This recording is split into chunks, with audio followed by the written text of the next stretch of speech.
Vamos imaginar a seguinte cena. Uma pessoa sofre um acidente terrível. Nossa, pesado logo de cara. É bem pesado. A pessoa tá lá machucada, sangrando, exausta. E de repente ela vê uma placa enorme, luminosa, com a palavra hospital. O alívio deve ser imediato, né? Exato. Ela entra correndo, desesperada por ajuda. Mas quando cruza a porta, percebe que o ambiente lá dentro é tipo bizarro. Como assim bizarro? Não tem médicos, não tem enfermeiros, não tem remédio nenhum. Pelo contrário, a estrutura inteira ali dentro funciona, na verdade, como um matadouro. Caramba. Frio, punitivo, desenhado para acabar com o pouco de vida que restava nela. Ou seja, a placa na porta era uma mentira absoluta. É uma quebra de expectativa brutal, sabe?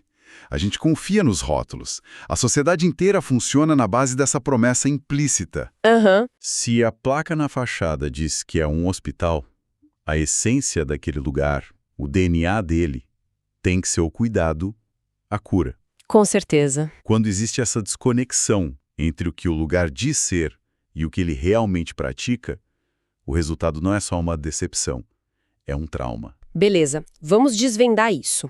Porque na nossa imersão de hoje, a gente vai destrinchar um material bem provocativo. Ele usa exatamente essa lógica, só que num cenário que mexe com algo muito mais íntimo e profundo. As nossas comunidades de fé. Isso. Nós estamos analisando um texto muito incisivo do presbítero Marcos Benedito, e olha, o título que ele escolheu já é um soco no estômago. Não tem meias palavras. Igreja ou cemitério?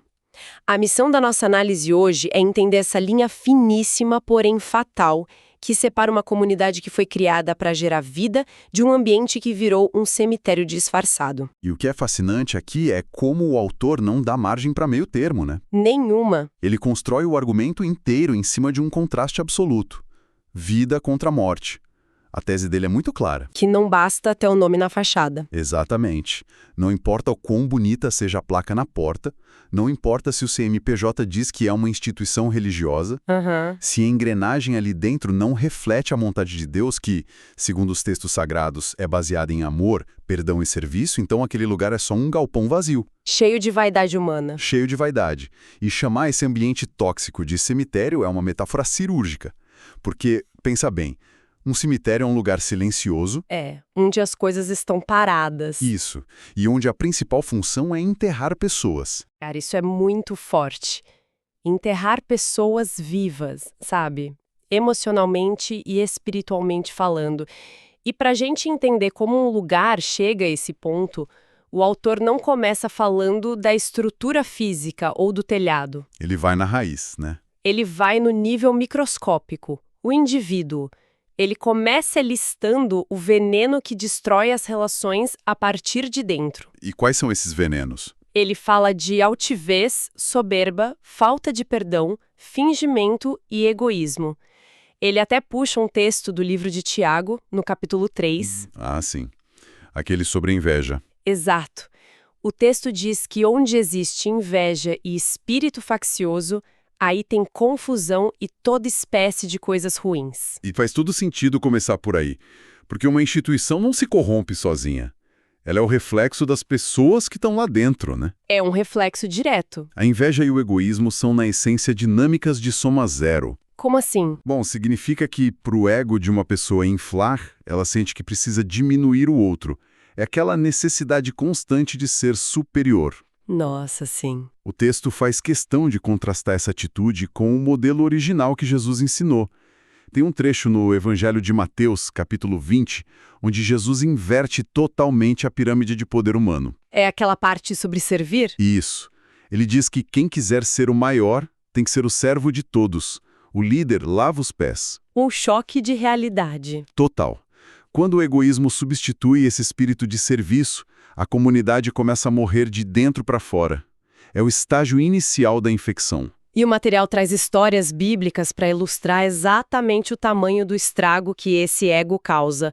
Ele lembra da história do rei Saul, lá no livro de 1 Samuel. Essa história é um clássico sobre inveja. Muito. Pensa só, Saul era o rei. Ele tinha um exército, o trono, a coroa. Davi, na época, era só um jovem que tocava a harpa. para acalmar as crises de ansiedade de Saul. Exatamente. E que lutava as batalhas para defender o reino dele. Davi estava ajudando. Mas Saul começou a ouvir o povo elogiando Davi. E o ego dele, não aguentou. E ele surtou. Ele ficou tão cego pela inveja que literalmente jogou uma lança na direção de Davi para tentar matá-lo. O cara tentou destruir a pessoa que mais o ajudava por pura soberba. É o retrato perfeito da paranoia que a vaidade cria. E o autor traz um segundo exemplo que é ainda mais assustador, sobre a questão do fingimento. Qual? É a história de Ananias e Safira, no livro de Atos. Para quem não tem familiaridade com esse relato, é uma passagem bem chocante da igreja primitiva. Ah, eu lembro dessa. Eles vendem a propriedade, né? Isso. Esse casal vendeu um terreno e decidiu doar o dinheiro para a comunidade.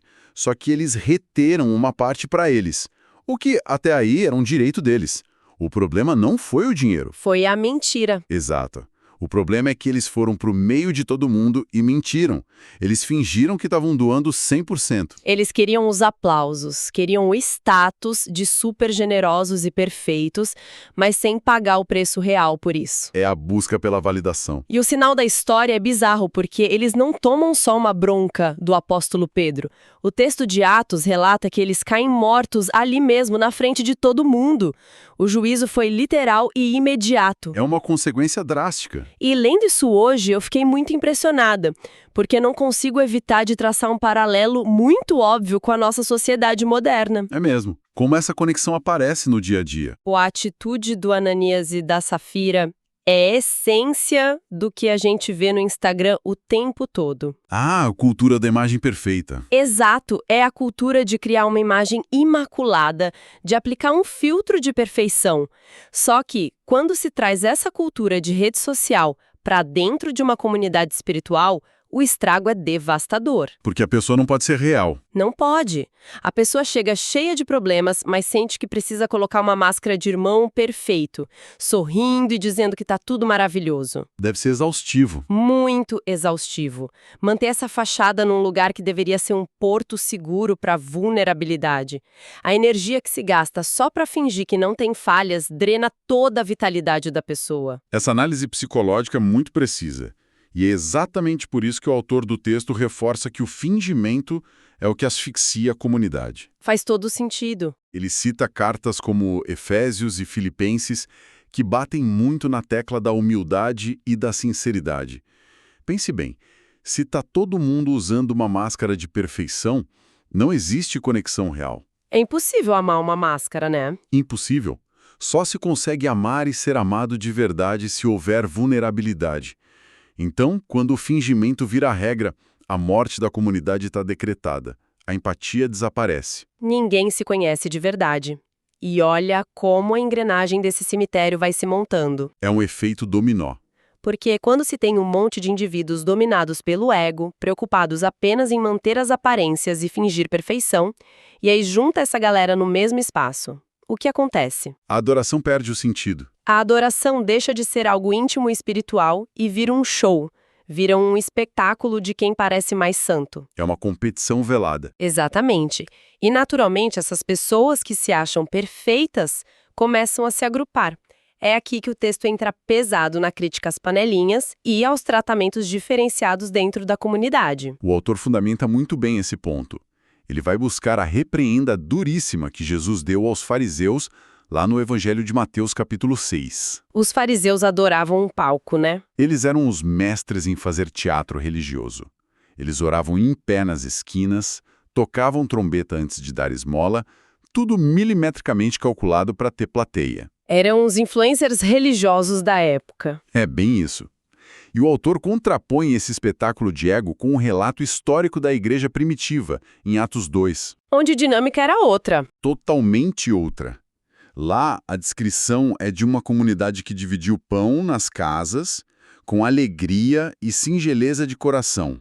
Sem palco, sem holofote. Apenas comunhão genuína e adoração em espírito e em verdade, como Jesus mencionou para a mulher samaritana. Olha, é aqui que a coisa fica realmente interessante. Porque, sendo muito honesta e pragmática, A gente precisa reconhecer que formar grupos de afinidade é da natureza humana. Sim, é sociológico, é biológico até. Exato. Pessoas da mesma idade, ou que gostam das mesmas coisas, ou que têm a mesma profissão, tendem a conversar mais. A gente percebe isso na escola, no refeitório da empresa, em qualquer roda. É inevitável. Então me tira uma dúvida.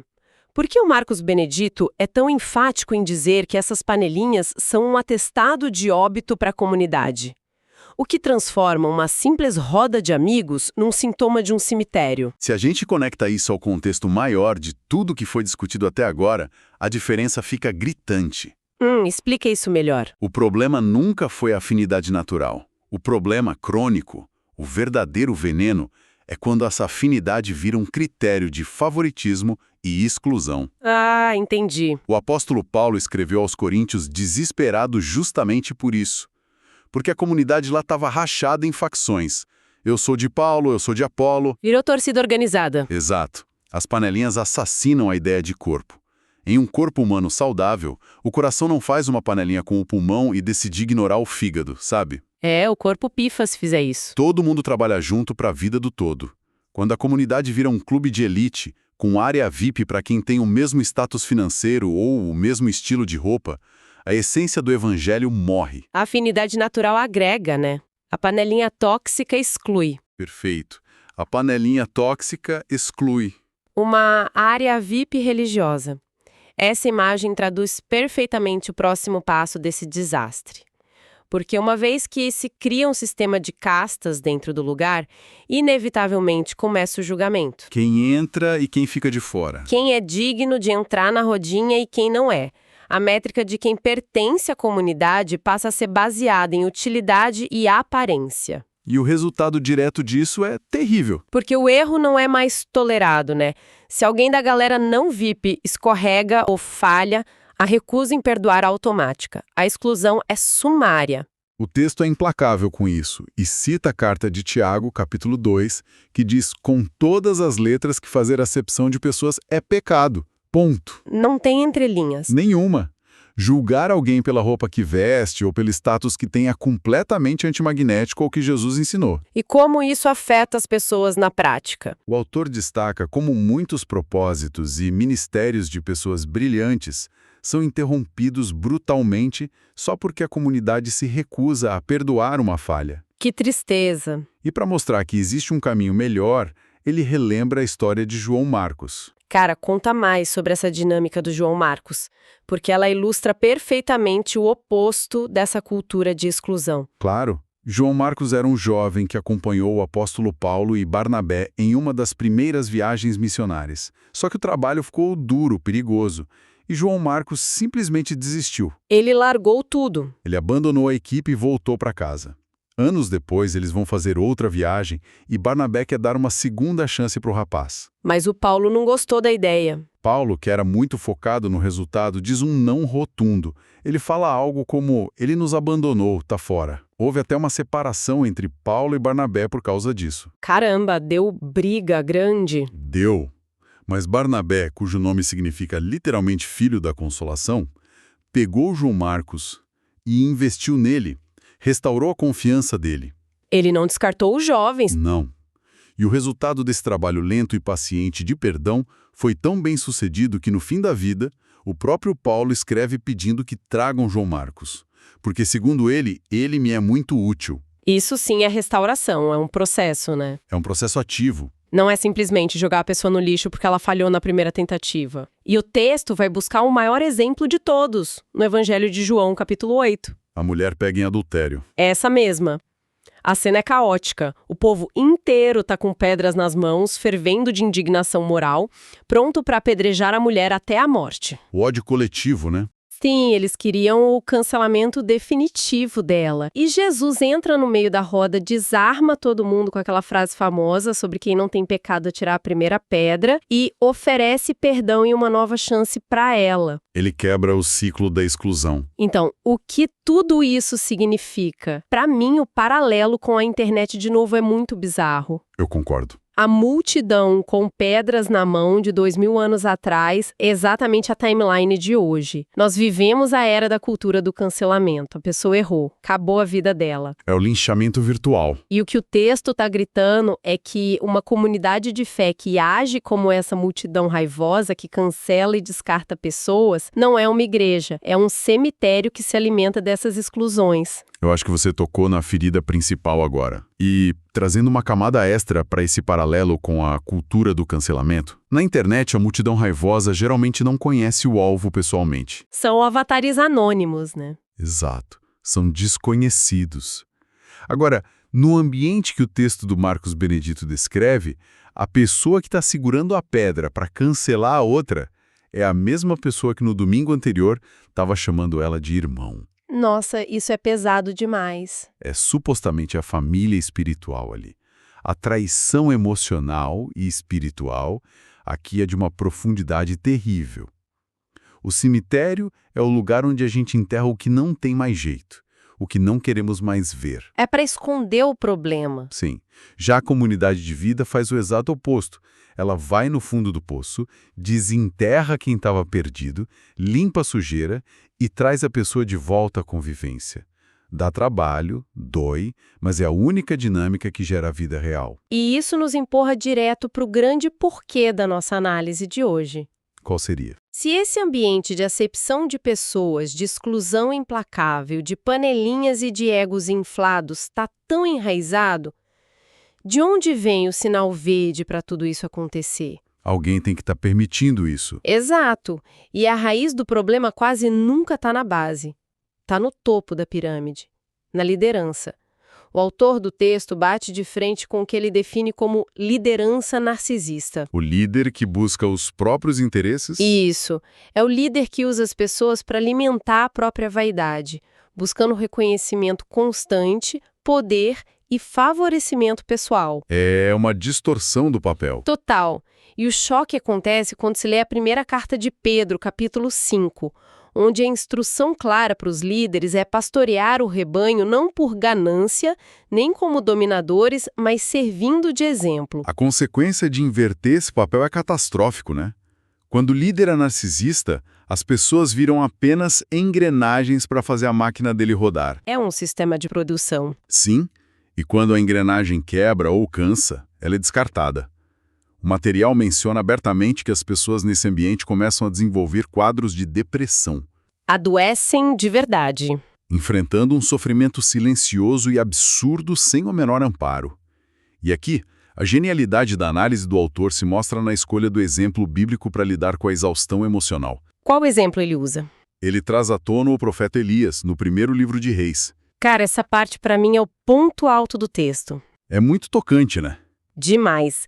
Encontrar a palavra depressão vinculada a um dos maiores gigantes bíblicos. Para quem não lembra, Elias tinha acabado de ter uma das maiores vitórias públicas da história de Israel, enfrentando os profetas de Baal. Um momento de ápice. Mas logo depois dessa explosão de adrenalina e de exposição, o que acontece com ele? Ele recebe uma ameaça de morte da rainha e entra num colapso mental completo, um burnout severo. Ele chega no limite. Ele foge pro deserto, deita debaixo de uma árvore e pede para Deus tirar a vida dele. Ele diz, tipo, chega, eu não aguento mais. E presta muita atenção na resposta divina para esse quadro de colapso, porque é o contraponto exato à liderança tóxica que a gente estava falando. É brutal a diferença. Porque se o Elias estivesse num cemitério liderado por um narcisista de hoje, o líder ia gritar com ele. Com certeza, ia cobrar postura. Ia falar, levanta daí, cadê sua fé, para de frescura, tem que entregar resultado. Mas o que o texto relata que Deus fez? Deus não deu uma bronca. Não exigiu nada. Deus não deu um sermão teológico sobre resiliência. A providência divina foi enviar um anjo que tocou nele e disse, levanta e come. E tinha lá um pão assado na brasa e uma jarra de água. Elias comeu, bebeu e o que ele fez depois? Ele dormiu. Dormiu. O texto diz que ele voltou a dormir.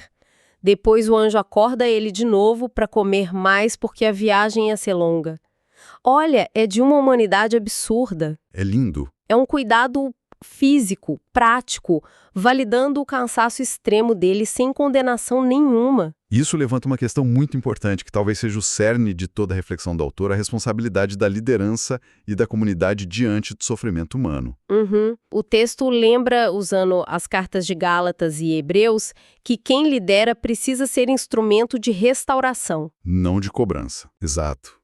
A função é ajudar a carregar os fardos pesados dos outros, e não colocar mais tijolos em cima do quem já está sendo esmagado. Bem isso. Quando a liderança adoece pelo narcisismo e pela busca de aplausos, ela altera o DNA do ambiente. A igreja, que deveria ser um hospital de alma, onde as feridas são tratadas com pão, água e descanso, Vira um palco iluminado. vira um palco só para massagear o ego de quem está com o microfone na mão. E aí o rebanho fica largado à própria sorte. O sofrimento não encontra eco, não encontra um ouvido que queira escutar. É um desvio de finalidade que custa vidas, literalmente e figurativamente. Chegando à conclusão de tudo que a gente destrinchou aqui hoje, o autor amarra esses paralelos de forma que não tem como ignorar. Fica muito evidente. Ele resume que uma verdadeira comunidade de fé, baseada nos moldes de Atos dos Apóstolos, é essencialmente um ecossistema. Um organismo vivo. Isso. É um lugar de unidade que se consegue apalpar, de adoração que não precisa de palco e de restauração que tem paciência com os processos das pessoas.